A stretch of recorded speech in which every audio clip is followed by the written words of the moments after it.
Have you ever witnessed a moment where everything you thought you knew flipped upside down in an instant?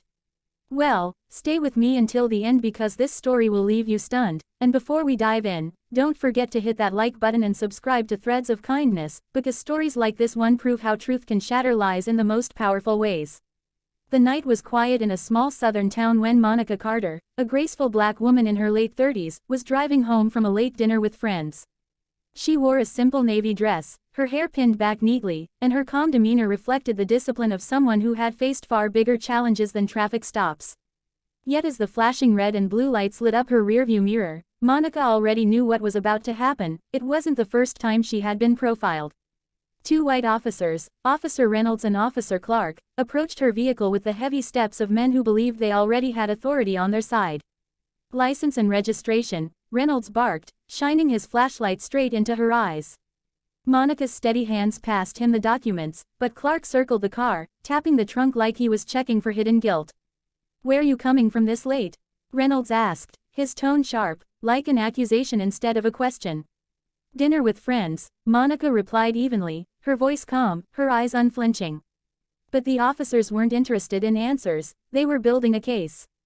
"Step out of the car," Clark ordered, placing his hand on his belt, too close to his holster. Monica hesitated, not out of fear, but because she already saw the script they were following. "Am I being detained?" she asked, her voice steady. The question, simple yet bold, seemed to ignite something in them. Within moments, they claimed suspicion of drugs, called for backup, and placed Monica in handcuffs beside her car under the harsh glow of the streetlight. She didn't resist, didn't argue. She knew better than anyone that silence was sometimes the sharpest weapon. What the officers didn't know was that Monica Carter was no ordinary woman. Behind her elegant smile and polite composure was a career built in the shadows of national security. Monica wasn't just a civilian, she was an undercover CIA agent with years of training in counterintelligence, interrogation, and covert operations. These officers had no idea they had just thrown chains on someone who could dismantle their entire narrative with one phone call. Yet Monica didn't reach for her badge, didn't reveal her truth. She wanted to see how far they would go. At the station, she was questioned for hours, accused of crimes that were fabricated on the spot. They claimed her calmness was suspicious, that her confidence made her dangerous. They thought they had cornered her, but every question they asked, every lie they scribbled in their reports, Monica memorized. She sat still, her mind working like a recorder, cataloging every word, every unlawful action. Because Monica wasn't just preparing to defend herself, she was preparing to expose them. The moment the paperwork was filed, the trap was no longer hers, it was theirs. They had handed her every tool she needed to bring their corruption to light. And what happened when her true identity was revealed later in court would shake the entire room to its core, leaving everyone speechless. This was no longer just about a wrongful arrest, it was about power, justice, and the dangerous assumptions people make when they think they're above the law. And trust me, you're not going to want to miss how this unfolds. So before we continue into the next chapter of this explosive story, make sure you hit that subscribe button to Threads of Kindness right now, because what comes next will leave your jaw on the floor. The next morning, sunlight poured through the narrow window of the holding cell where Monica sat on the cold bench, her back straight, her eyes unshaken.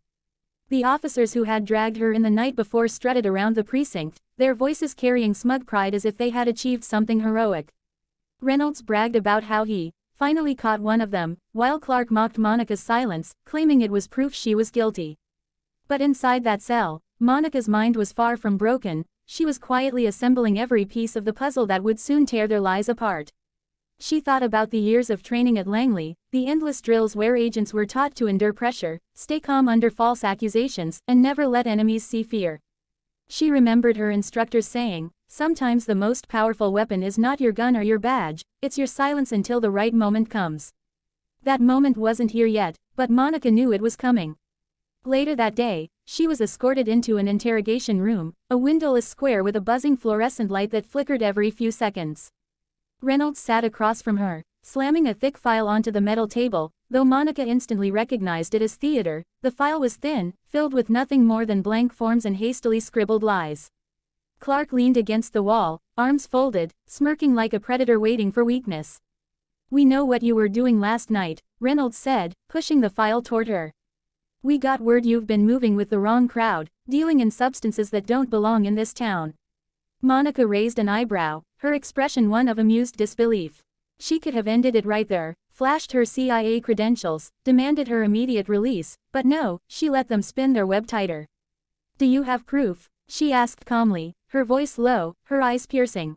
That question seemed to irritate Reynolds, who leaned closer and hissed, "We don't need proof when people like you always slip up." People like you. The words rang in the air like poison, dripping with prejudice. Monica's jaw tightened, but she didn't react. Instead, she let them dig deeper, their arrogance blinding them to the fact that every word was being recorded by the precinct cameras, footage she knew her contacts in the agency could pull when the time came. Hours passed, and finally, they grew tired of the game. "We're charging you," Clark declared, his voice filled with false triumph. Monica only nodded, her mind already 10 steps ahead. That evening, she was brought before a judge to set bail. The courtroom was small, filled with whispers of onlookers curious about the criminal who had been paraded in handcuffs. Monica walked in gracefully, her dress from last night still neatly pressed despite the ordeal, her chin lifted high, her composure unbroken. She noticed the officers grinning in the corner, convinced they had won. But when the judge asked Monica if she had legal representation, she simply said, "Yes, Your Honor. My attorney will arrive shortly." 10 minutes later, the heavy doors swung open and in walked a tall man in a crisp navy suit, Jonathan Hale, one of the CIA's top legal advisors. The shift in the room was immediate. The office's smirks faded, their laughter died. Jonathan gave Monica a small nod, the kind that said, "Hold steady, it's almost time." As he approached the bench, he whispered something to the judge, and suddenly the air thickened with tension. The judge adjusted his glasses, looked at Monica with newfound seriousness, and announced, "Bail is set at 0. Ms. Carter is free to go until further hearing." The officers protested loudly, shouting about the evidence they had, but Jonathan calmly requested that all reports, body cam footage, and station recordings be preserved for the upcoming trial.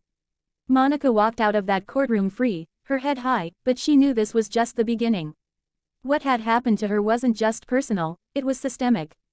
She was determined not just to clear her own name but to use this moment to expose the corruption festering inside those who wore a badge as a weapon. And though she had walked out quietly, the storm she was preparing to unleash would shake the walls of that very courtroom. The truth was loading, and when it exploded, no one, especially Reynolds and Clark, would be ready for it. The day of the trial arrived faster than anyone expected, and the small-town courthouse was packed with reporters, townspeople, and activists who had caught wind of the case. The headline in the local paper screamed about a black woman caught in drug suspicion, and the officers strutted into the courtroom as if they had already won, their uniforms ironed crisp, their eyes full of arrogance. Monica, however, walked in differently, calm, poised, and glowing with the quiet confidence of someone who knew the truth was her sharpest weapon. She wore a tailored black suit, her hair sleek, her face serene, her very presence commanding respect. Sitting beside her was Jonathan Hale, the CIA's legal bulldog, his briefcase filled with files that could dismantle the entire case in seconds.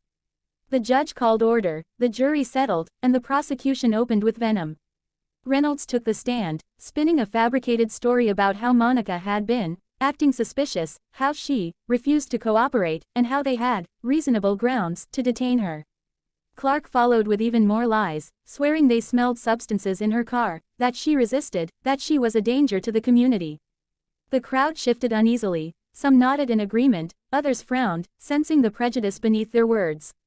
But Monica sat still, her hands folded neatly on the table, her eyes never leaving the officers as they lied under oath.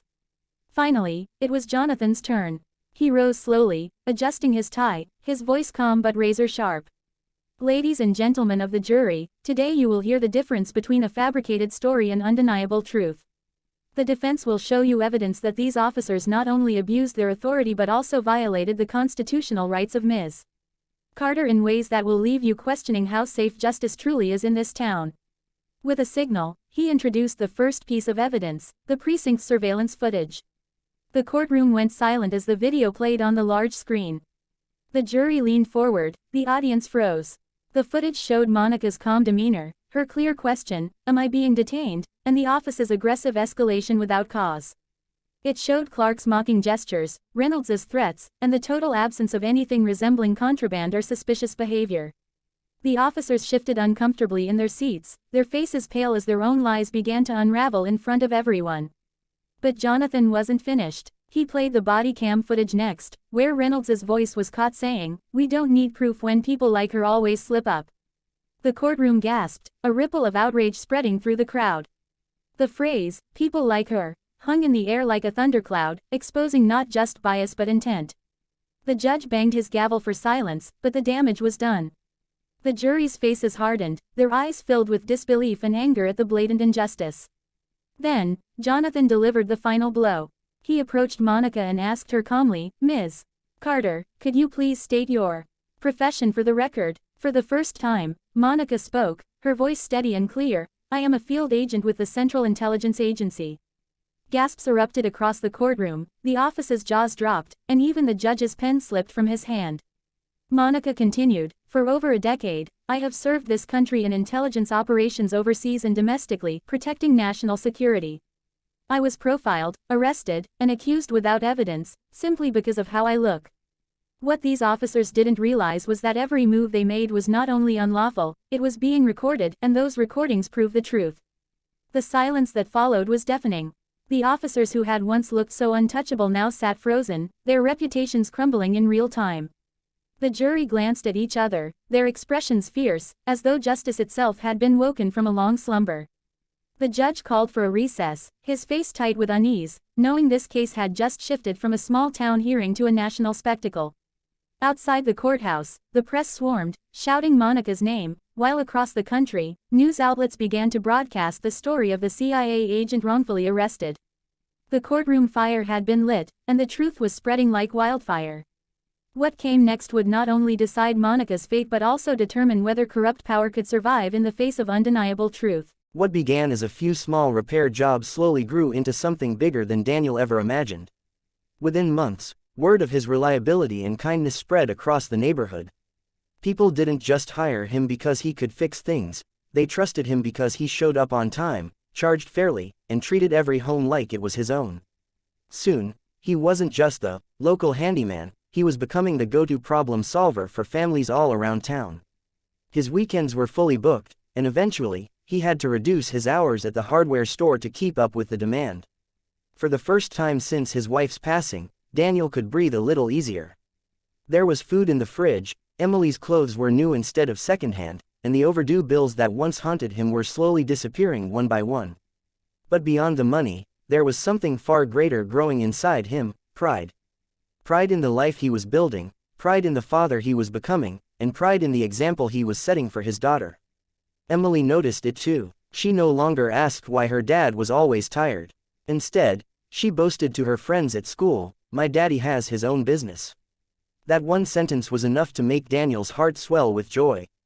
Every late night, every scraped hand, every moment of doubt, it was all worth it. His daughter could see him not as a broken man struggling to survive, but as a strong father who refused to give up. And that, to Daniel, was the greatest success of all. But life still had more lessons to teach him. With growth came new challenges, balancing multiple jobs, handling customer expectations, learning about invoices and taxes, and figuring out how to expand without losing the personal touch that had made him special. There were nights when the paperwork piled up, when exhaustion tempted him to quit, when fear whispered that it was all too much. But every time doubt crept in, he remembered the promise he made to Emily and to himself. He wasn't just building a business, he was building a future. Slowly, Daniel began to dream bigger. He created a small logo for his repair service, ordered business cards, and even started a simple social media page to share his work. To his surprise, the online world opened doors he never expected. Neighbors tagged him in posts, friends shared his page, and new customers began calling from areas he had never worked in before. Each message, each job, each word-of-mouth referral felt like confirmation that he was on the right path. Soon, he wasn't just fixing leaky faucets and broken chairs, he was renovating kitchens, repairing roofs, and taking on projects that truly showcased his skill. Every success built his confidence, and every setback taught him resilience. Daniel was no longer living day to day, he was laying the foundation for something lasting. Through it all, Emily remained his biggest cheerleader. On the nights when he worked late, she would draw pictures of him holding tools, writing, "Best Daddy in the World," across the page. He kept those drawings pinned above his desk as a reminder of why he worked so hard. And whenever exhaustion threatened to overwhelm him, he would glance at those crayon-colored reminders and push forward. Daniel's life was far from perfect, but compared to the man who once sat defeated at his kitchen table, he was unrecognizable. He had risen, not just in financial stability, but in spirit, in hope, and in purpose. What was once just survival had become growth. And as his small business continued to blossom, Daniel began to believe that maybe, just maybe, the life he once thought impossible was finally within reach. This was not the end of his journey, but the beginning of a brighter chapter, one filled with possibility, hope, and the kind of success that comes not from luck, but from relentless love and determination. Years had passed since the night Daniel sat at his kitchen table drowning in unpaid bills and despair. The man who once questioned whether he could keep a roof over his daughter's head was now walking through the doors of his very own workshop, proudly displaying the sign that read, "Bright Fix Solutions, repairs you can trust." The small side hustle that began with a few flyers and whispered referrals had blossomed into a thriving business. He now employed 3 workers, men who had also fallen on hard times and were grateful for the chance Daniel had given them. His calendar was filled with renovation projects, his phone rang with new opportunities, and his name had become synonymous with reliability and kindness. But more than the money, more than the growing reputation, what truly mattered was the life he had created for Emily.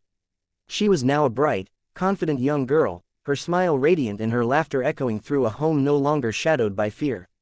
She didn't just see her father as someone who worked hard, she saw him as her hero, a man who turned struggle into strength and pain into purpose. On the day of his workshop's grand opening, Daniel stood before a small crowd of family, neighbors, and customers who had supported him from the beginning. Emily clutched his hand tightly, her eyes shining with pride. As he looked around, Daniel felt tears well up, not of sorrow this time, but of gratitude. He thought back to the countless nights of doubt, the moments he wanted to give up, the weight of loneliness that nearly broke him. And yet, here he stood, proof that even in the darkest times, love can light the way. When it was his turn to speak, he didn't talk about profits or success. He simply said, "Everything I've built, everything you see here, is because of one reason, my daughter. She gave me the courage to fight when I had nothing left. If there's one thing I've learned, it's this: no matter how hard life hits you, never stop fighting for the people you love. Because sometimes, the greatest success isn't measured in money, it's measured in the smiles you protect, the hope you carry, and the love that guides you through every storm." The crowd applauded, and Emily hugged him tightly, whispering, "I'm so proud of you, Daddy." At that moment, Daniel knew he had not only rebuilt his life, he had created a legacy of resilience and love that his daughter would carry forever. And now, dear viewer, as you sit with Daniel's journey in your heart, I want to leave you with this: if his story moved you, if it reminded you of the power of love, strength, and kindness, then don't just walk away, help us spread more of these stories. Please, like this video and subscribe to Threads of Kindness so together we can inspire countless others who may be standing at their own breaking point, waiting for hope to find them. Remember, every act of kindness, every story of resilience, creates a ripple that touches more lives than we can ever imagine. And just like Daniel, you too have the power to rise, to transform, and to succeed, not just for yourself, but for those you love. The morning of the verdict arrived with gray skies that seemed to mirror the weight on everyone's hearts. The courthouse was surrounded by reporters, flashing cameras, and protesters holding signs demanding justice for Ethan. Inside, the tension was unbearable. Maria sat beside her son, holding his small hand so tightly it trembled. Ethan, dressed in a clean white shirt that made his bruises stand out even more, kept staring at the door, as though waiting for someone who might never come. Detective Hale stood by the prosecution table, papers in hand, expression carved in stone. The officers sat pale and quiet beside their lawyers, their arrogance from days before now replaced by visible dread. The judge entered, and the courtroom rose to its feet. "Please be seated," she said, her voice heavy but steady. As she looked down at the files before her, the silence stretched on endlessly, until she finally spoke the words everyone had been waiting for. "This court has reviewed all evidence presented, the testimonies, the video footage, and the internal communications. The actions of Sergeant Blake and Officer Daniels on the night of March 12 were unjustifiable, inhumane, and a violation of every oath they swore to uphold." Her gavel came down hard once. "They are hereby found guilty on all charges: assault, falsification of records, and obstruction of justice. The courtroom erupted. Cheers and sobs filled the air. Maria gasped, covering her mouth in disbelief. Ethan's eyes widened, not with joy at first, but confusion, as if he couldn't quite believe that justice had finally spoken for him. Hale exhaled deeply, his shoulders relaxing for the first time. But before the noise could settle, the judge raised her hand again. However, she said, her tone changing, there is one final matter that has come to this court's attention, a matter that was delivered anonymously this morning. The room quieted instantly. The judge held up a sealed envelope, her expression unreadable. This letter, she continued, was sent from an undisclosed location. It was signed by former Captain Raymond Carter. The air froze. Ethan's grip on his mother's hand tightened. The judge unfolded the letter and began to read aloud. Your Honor, I can no longer run from what I've done. I destroyed evidence to protect men who didn't deserve protection. I turned my back on my own blood. I will surrender myself to authorities today. But before I do, I've attached one more file, proof of a much larger cover-up involving higher-ranking officials. Ethan's case was just the beginning. There are others, children, families, silenced because they thought no one would believe them. I can't undo my sins, but I can expose the truth. I only pray my nephew will forgive me someday. The courtroom gasped as the clerk brought forward a small flash drive attached to the letter. The judge's eyes darkened as she looked down at it. This file, she said quietly, will be turned over to federal authorities immediately. This case is far from over. Maria buried her face in her hands, crying softly, tears of both sorrow and relief. Hale closed his eyes for a brief moment, as if whispering a silent thank you to the man who had finally done the right thing. Ethan sat still, staring at the letter. His voice, when it came, was soft and trembling. He did the right thing, didn't he? Hale knelt beside him, placing a hand on his shoulder. Yes, son, he finally did. When the judge dismissed the court, people rose and clapped, not just for the verdict, but for the bravery of a child who had forced the system to listen. Reporters surrounded Maria, shouting questions, but she ignored them all. She knelt beside her son, cupping his face. You did it, baby, she whispered, tears shining in her eyes. You made them see. Ethan shook his head slightly. We did it, Mom. The two embraced tightly as cameras flashed around them, capturing an image that would make headlines for days, a mother and son, standing tall against injustice. Outside the courthouse, rain began to fall again, gentle this time, not like the storm that had once brought pain, but like a cleansing, a renewal. Detective Hale walked them to their car, his coat already damp. They'll want to talk to you both for follow-up interviews, he said, but you can take a few days to rest. You've earned it. Maria smiled faintly. Thank you, Detective, for believing him when no one else did. Hale nodded, eyes kind. It wasn't belief, ma'am. It was the truth. And your son had the courage to speak it. Ethan looked up at him. Will Uncle Raymond go to jail? Hale hesitated, then spoke honestly. Yes, he will, but maybe now, he'll find peace too. As they drove away, Ethan gazed out the window, watching the raindrops chase each other down the glass. Mom, he said softly, maybe now people will listen when kids say they're hurt. Maria smiled through her tears. They will, sweetheart, because of you. The car disappeared down the wet road as the courthouse loomed behind them, a symbol of pain, truth, and the small voice that made the world stop and listen.